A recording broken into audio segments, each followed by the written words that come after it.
My screen is visible to all of you? I need responses so that I can start the lecture. Yes, sir, it's visible.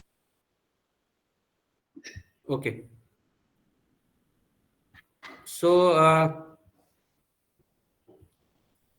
we can start the lecture. Okay, this is the just we'll discuss about the uh, uh, uh, basics of a MOSFET. Okay, in today's class. So, as you know that basically the transistor is having a four-terminal device. This is a gate, source, drain, and all are having some capacitance correlated with that. Okay, so this is the typical, you can say, diagram. Okay, that is showing that NMOS can be represented in two different manner. PMOS can also be represented in two different manner. So NMOS is generally considered to be without bubble, and PMOS is considered to be when as having a bubble, right? So before the MOS fit architecture, we need to understand what is the phenomena behind the MOS capacitor, how it will basically work, and how the different regions and operating modes are there. So you can write down the operating modes of the MOS capacitor.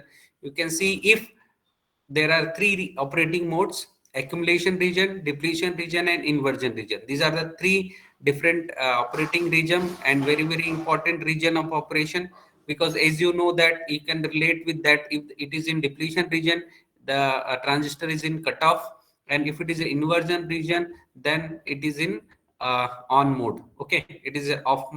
It has been switched from off mode to on mode. So basically our aim of this digital integrated circuit related to MOSFET, that you should understand the operation of the conventional MOSFET, and we are using for what application. We are using this MOSFET, we are using this MOSFET for the switch application. Okay, so there is only switch, either it has to on or off. Okay, so there are, yes, hello, am I audible? Any Yes, sir. disturbance? Yeah. So as you can see that MOS capacitor has generally, when it is built, okay, that they are in depletion region by default. Okay, and the voltage applied, it will decide whether it will go in the inversion region or accumulation region. So generally when you go for making the transistor from switch off to on state, then we need to go for a inversion region. Okay, the third one.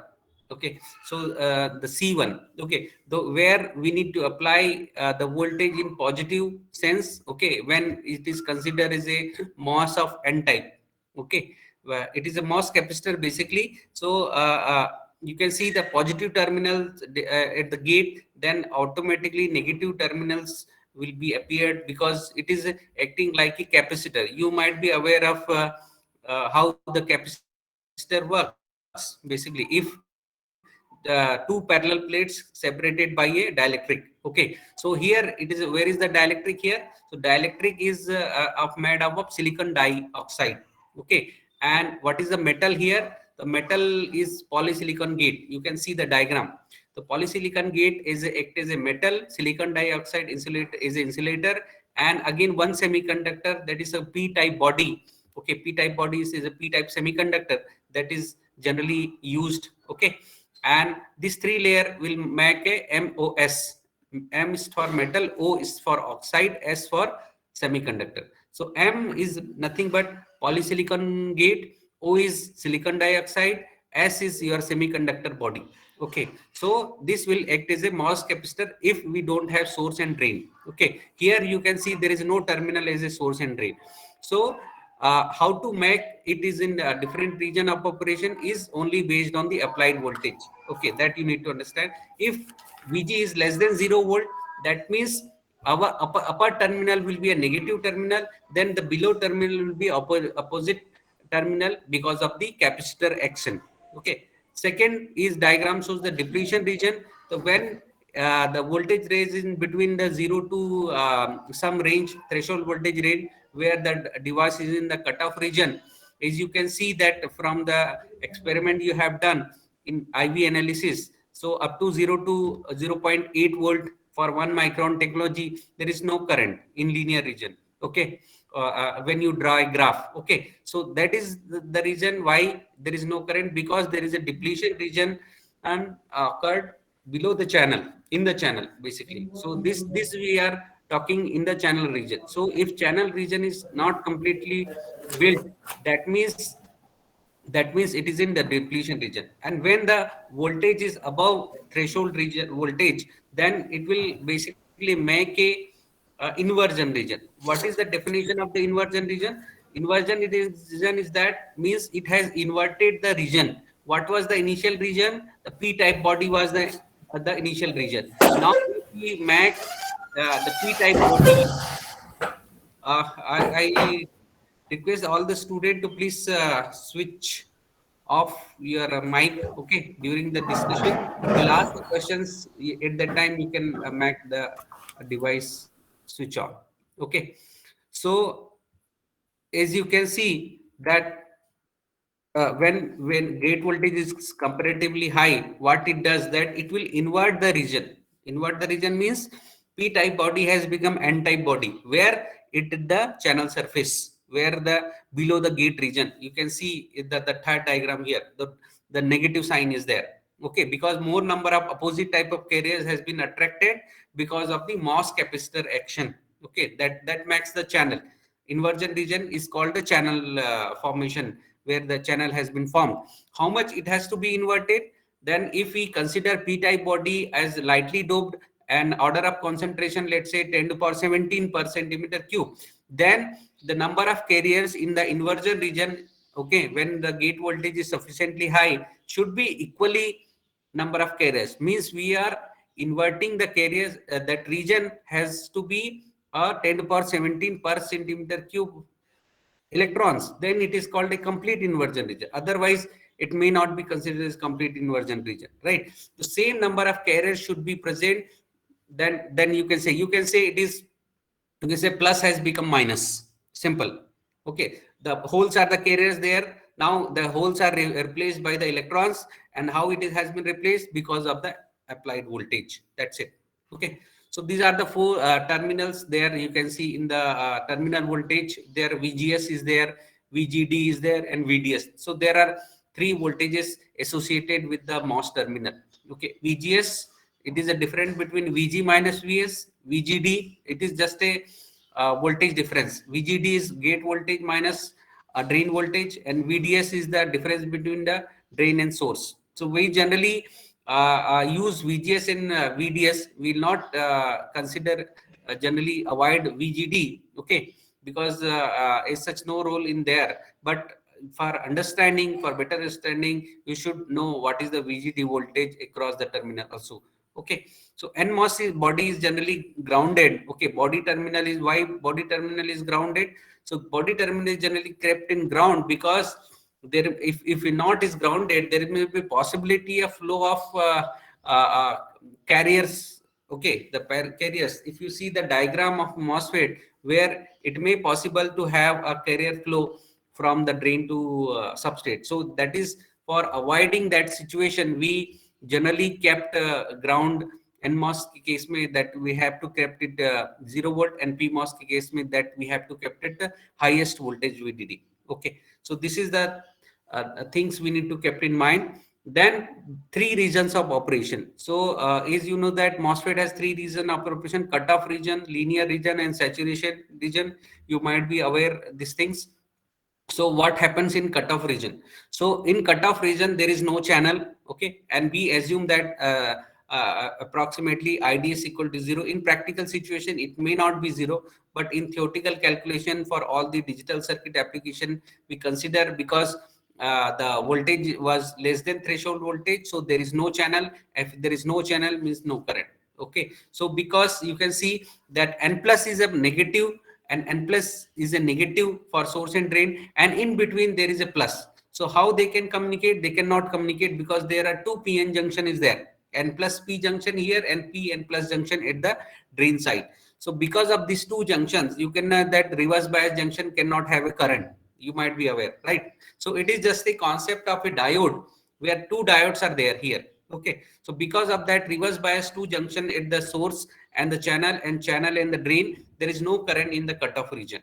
Okay, but when what about the linear region? So when we apply a sufficient voltage greater than threshold voltage, then there will be a similar type of carrier will be available at the below of the gate region, just below the gate region. You can see that minus sign here. Okay, at the center of the just below the gate region, and this is happening because of the gate is controlling the overall functioning of the device. That is why it is called gate control device or gate controlled current source sometimes also. Okay, why it will call gate controlled current source or voltage controlled voltage source, I'll tell you.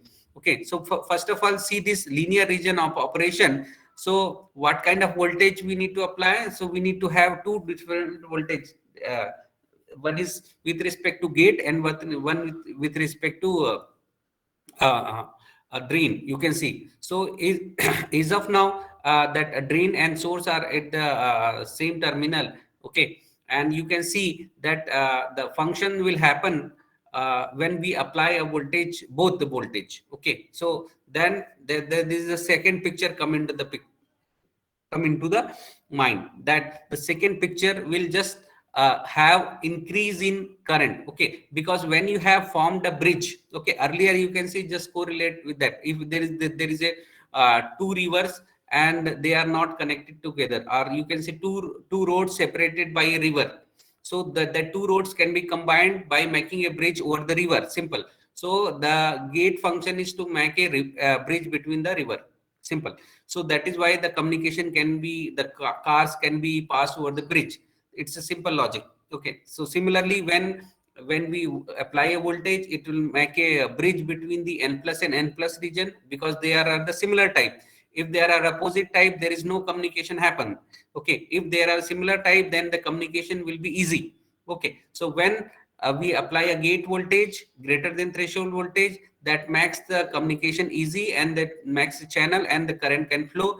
And again, that depends on the how much applied VDS. So if VDS is small, then there will be a linear increase of current with respect to voltage. That will follow the Ohm's law. Means how much voltage you will increase, the current will increase in that manner only. So that can be depicted from the diagram 2 of the linear region.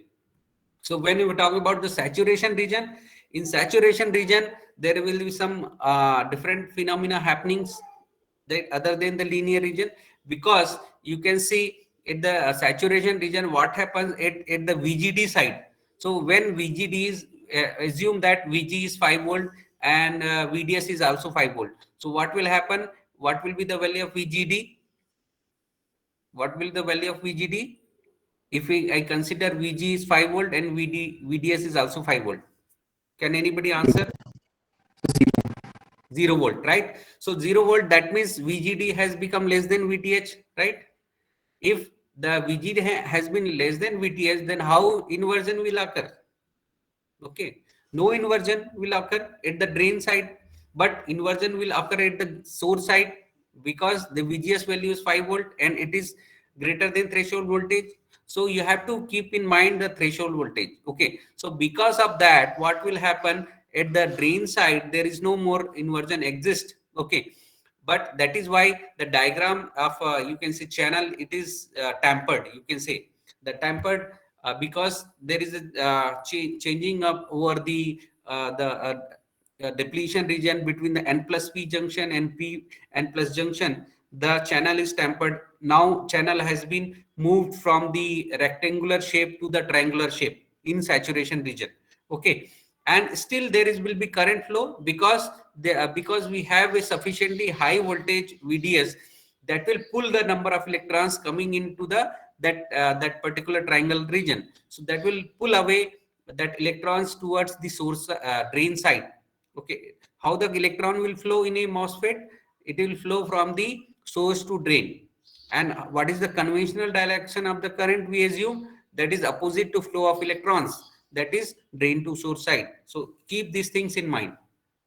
Okay, so that is why saturation occurs, because of the higher voltages at the drain side. So how now we'll discuss about how the current will flow in different region of operation. Like cutoff region, we assume that the current will be zero. Then what is the current equation in the linear region, and what is current equation in the saturation region? So for that, we need to form a CV analysis, a MOS capacitor analysis, and we need to find out the charge, because current is nothing but the charge with respect to time. Simple. Okay. The current is how many charge exist and how many are traveling with respect to time. So for that, we need to find out uh, the current equation. So you can see that the diagram is shown in 3D. It seems like actual MOSFET, where the N plus and N plus region are there, and it is showing the cross section. Okay, so it in 3D, the MOSFET look like this. This is the actual structure. Okay, and 2D representation, we can have a second picture that you can see here. Okay, so what will be the Q channel charge? Q channel charge is a simple equation that is based on the CV, C and V. Okay, and how the C can be derived? So C is the total capacitances, the gate capacitances, and what is the equation for the gate capacitances is, that is nothing but epsilon A by D. You might be aware. Okay, so what is epsilon ox here? Epsilon ox include epsilon naught and epsilon R. So epsilon R value is for the dielectric constant SiO2, silicon dioxide. So epsilon R will be 3.9. It is generally 3.9 for that SiO2. Clear? For the silicon, dielectric may be different, germanium it will be different, or other dielectric material it may be different. But for here, for the all the numericals problem, you need to consider that epsilon R is equal to 3.9, and epsilon naught, you already know that that is the permittivity of the free space. Okay, and then area is nothing but width and multiplied by length. So W into L, you might be seen here in the, and what is epsilon A by D? What is D here? So D is nothing but the thickness of the dielectric layer. So that is written as TOX. So T is the thickness and OX stands for oxide layer. So this is very simple equation. So you can see, we can say that that the total gate capacitance is equal to COX W into L. Okay, where COX is epsilon OX by TOX. So you can say that COX is nothing but capacitance per unit area. Okay, and total capacitance will be multiplied by that area, W into L. Okay, so from the Q channel can be derived from the two things. See, now we calculate about the V, because there are two voltages are working. One is the gate voltage and one is the drain voltage. So what is the effective voltage across the channel, that you need to consider? Okay, for that we need to find out the effective voltage. So effective voltage will be equal to VGC, the gate to channel voltage, minus VT, because VT is always be there. We need to apply a voltage greater than VT, then the channel will conduct. So that is why the thing voltage, effective voltage will be equal to VGC, the applied voltage, minus VT. Okay, so the VGC can be written as in terms of VGS and VDS, because as I told that there are two voltages operating. So at the center of the channel, if you assume at the center of the channel, what will be the voltage? Two voltages will be there. One is VGS and second is VDS by 2. Why VDS by 2? Because there is a length from drain to source, and we are pointing out at the center. We are assuming at the center. So at the center, the obviously the voltage will be half, means seems like a resistance. If one big resistance is there, and in between, if you want to measure the resistance, or you can say two resistances there, and in between we are measuring a resistance of equal resistance value, the voltage will be half. Okay, R1 and R2 concept. So similarly here at the center of the channel, the effective voltage at the drain will be drain from the drain side is equal to VDS by 2.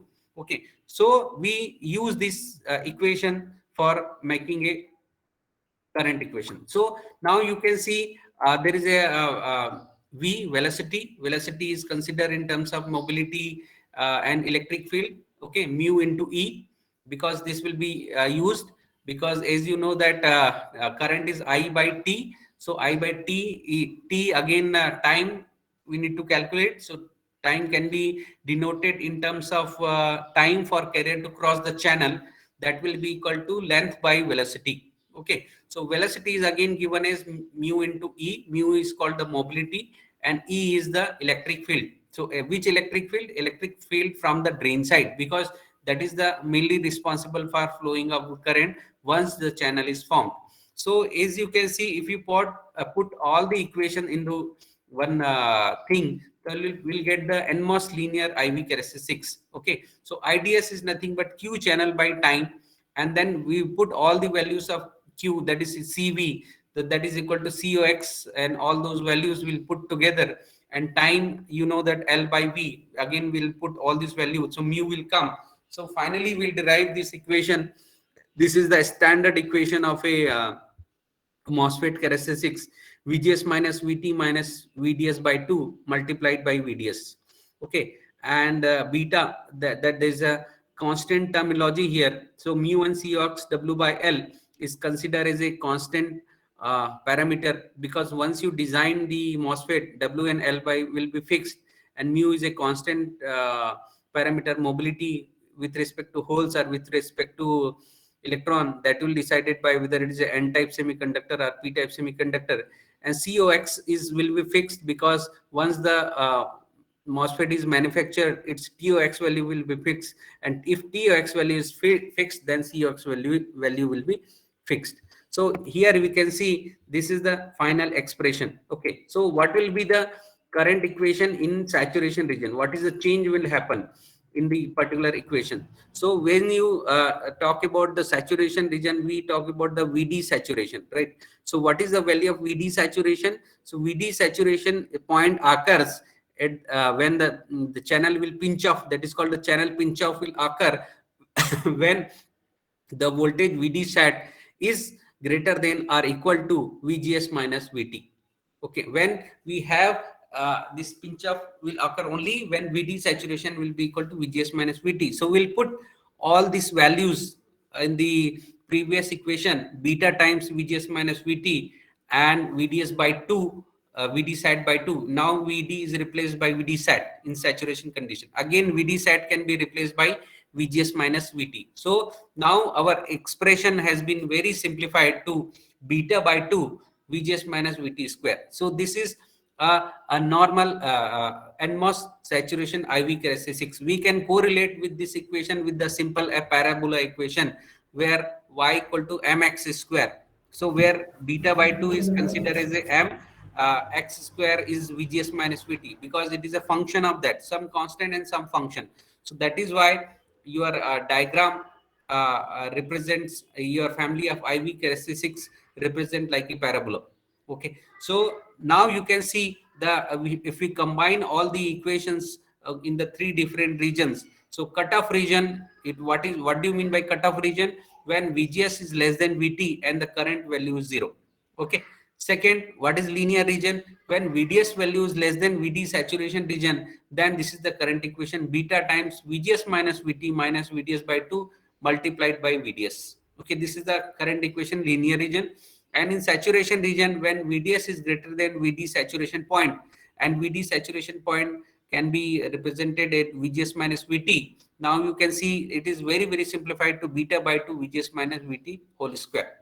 Okay, so this is the example. Okay, let's assume that it is a 0.6 micron process for the project. Okay, and it is a from the EMI semiconductor. So the values are given, TOX value is given, mobility is given, VT is given, and it is asked to plot a IDS versus VD characteristics. That is your experiment 1 in the lab. Okay, and for the different values of VGS 0, 1, 2, 3, 4, 5 or different values. Okay, and the W by L are considered to be a 4 by 2 lambda. So lambda is a basically related with the, we'll discuss in the class in detail. Lambda is a factor. Okay, from there it has been multiplied, and it is based on the technology 0.6 micron technology. Okay, so beat how you calculate the current then. Okay, the current can be calculated by using the equation. So first, what is, we need to calculate the beta. So beta value is a constant value that you calculate it separately. So how to calculate the value of beta? Just you put mu and Cox W by L value, you will get the value of beta. So that is equal to 120 W by L micro, and the unit of the beta will be equal to micro ampere per volt square. So this is the equation we have, and accordingly, if you find out the beta, and if you know the equation of the equation of the MOSFET, then you can draw, or you can draw in a MATLAB. Okay, you might be aware of a MATLAB. So you put all the equation in the MATLAB, and you'll get this waveform. Okay, this is the one method. Second method is just use the LT Spice simulation tool. LT Spice simulation tool will give you the readings based on the circuit diagram that you have prepared. Okay, so we have done the experiment. Most of the students, I think, have done the experiment one related to this.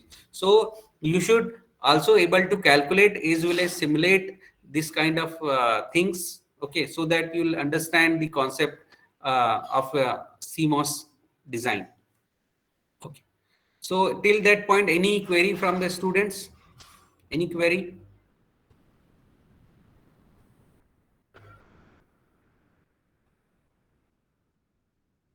Students, any query related to this No, slide? sir.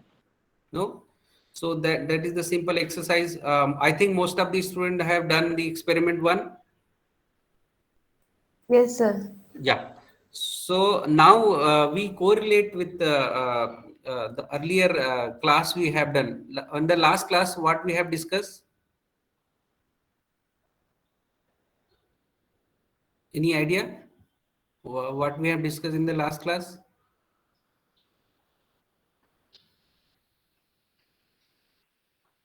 If somebody was there in the last class?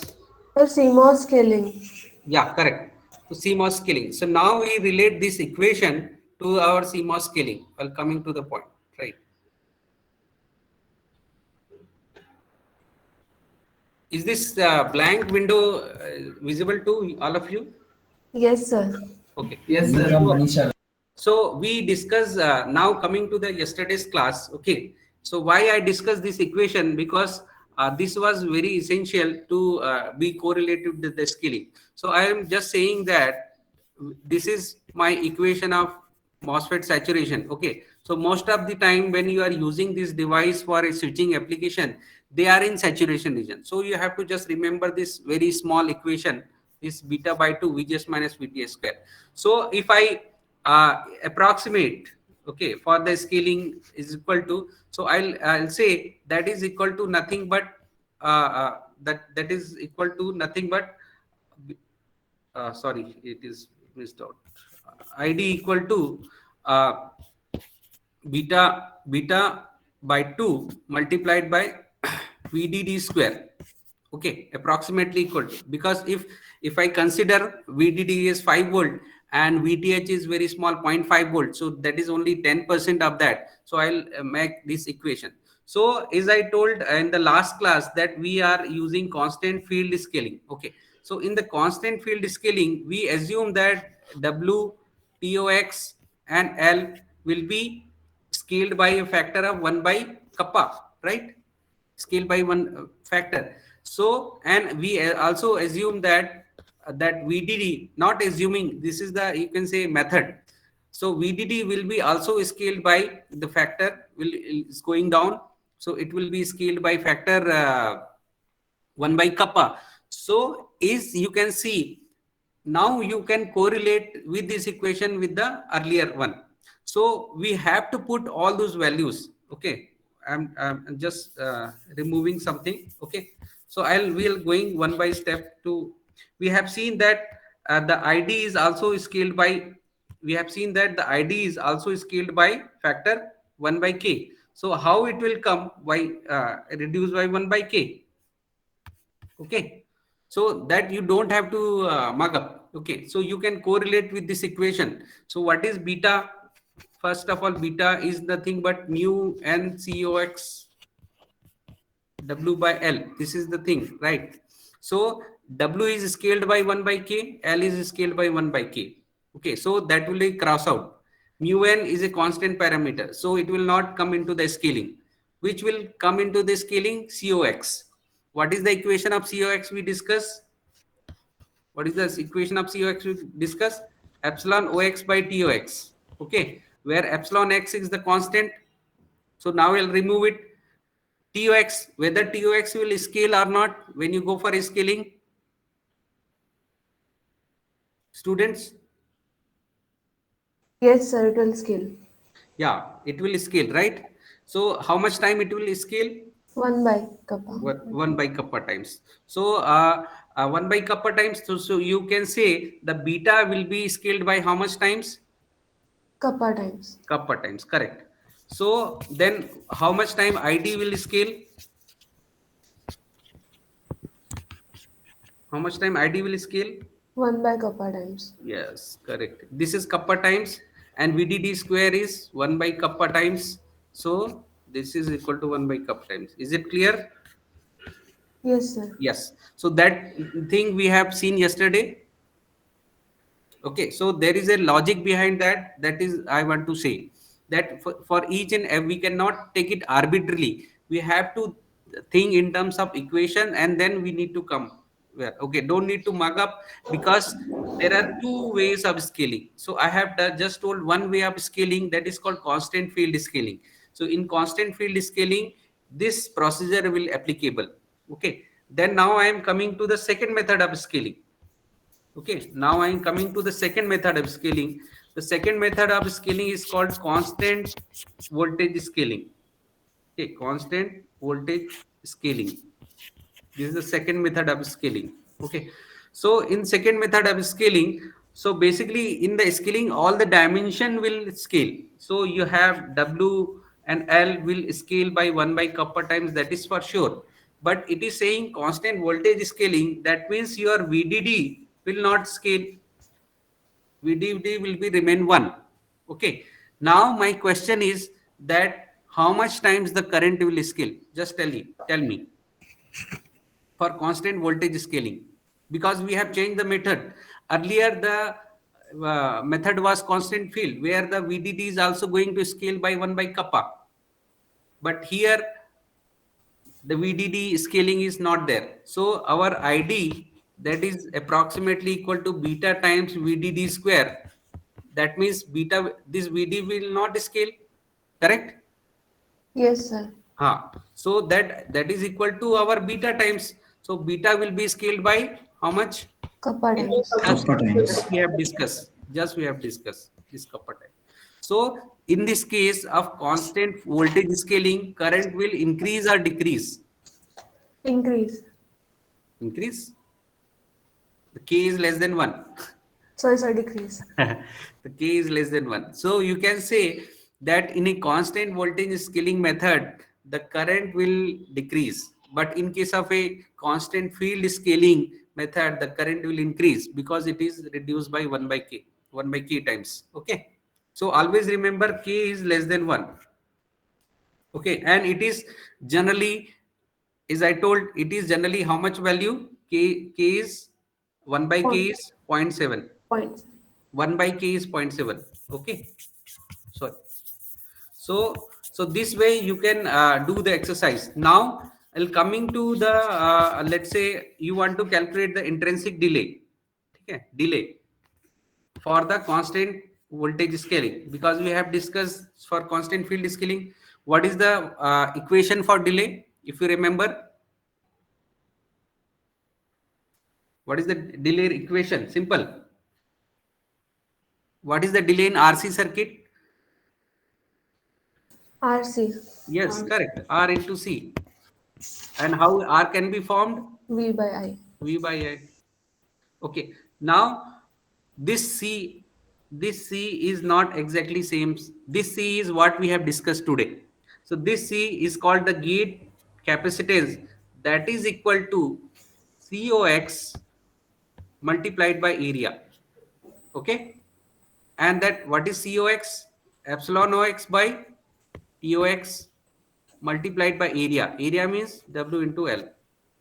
Okay. Now you compute what is the factor that the CG will scale, and what kappa factor the CG will scale. Just compute that. 1 by K times. So this is K times, and Wn scale will be 1 by K square times. So that is equal to 1 by K times. Correct. So our Cg, that is Cg, will scale by 1 by K times. And what about the other factor V and I? What about the other factor V and I?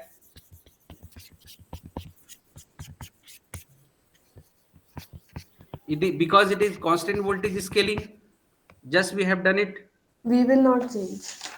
V will not change, but I will change or not?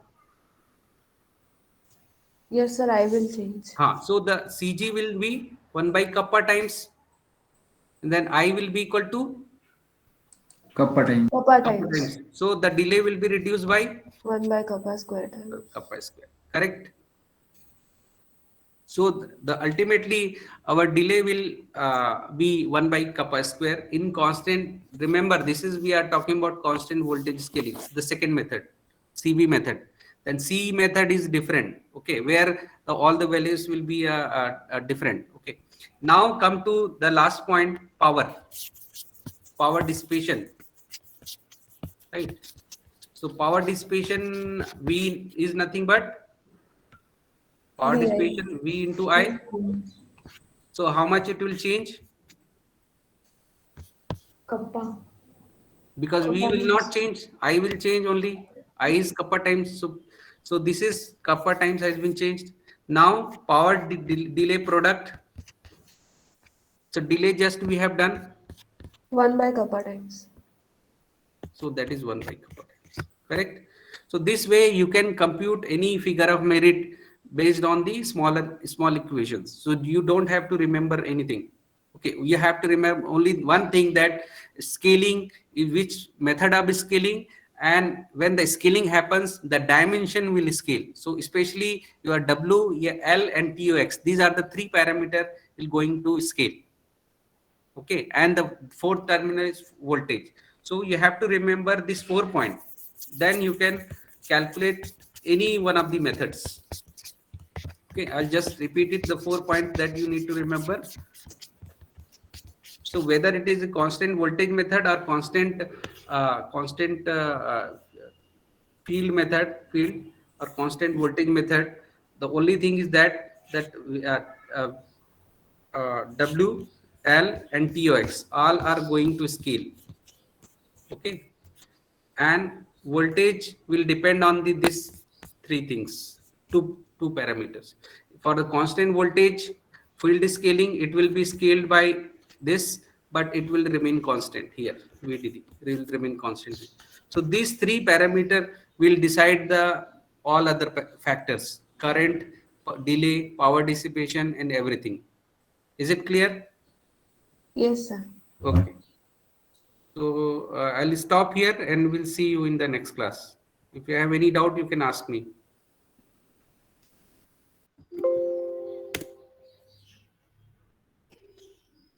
So just read the book that I have shared with you, MOSFET operation and the CMOS scaling. These two topics we have covered is on date.